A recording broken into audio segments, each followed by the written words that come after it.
భగవంతుడి అడ్రస్ తెలిసిపోయింది మనకి. ఎక్కడో తెలుసా?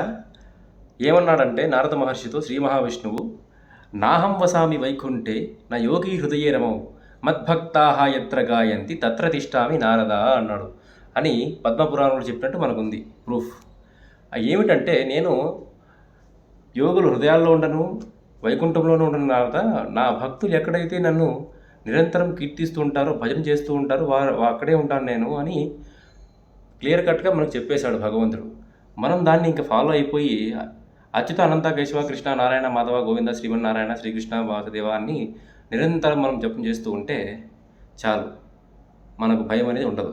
ఇది మనకు భగవంతుడు మనకు అభయం ఇచ్చాడు. దీన్ని మనం ఫాలో అయిపోదాం. అనుక్షణం ప్రతిక్షణం నామస్మరణ చేద్దాం. ఈ కలియుగంలో మనకు అదొకటే రక్ష. జై శ్రీరామ్, జై శ్రీకృష్ణ. చెప్పము ఏ విధంగా చేయాలో తెలుసా? ఎలా పిలవాలో తెలుసా భగవంతుని?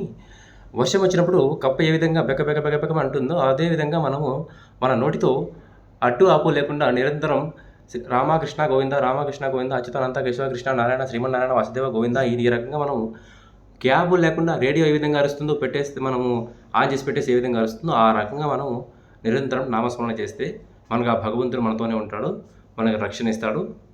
ఆ రకంగా మనం జపం చేద్దాం, నామస్మరణ చేసుకుందాం. Thank you. జై శ్రీరామ్.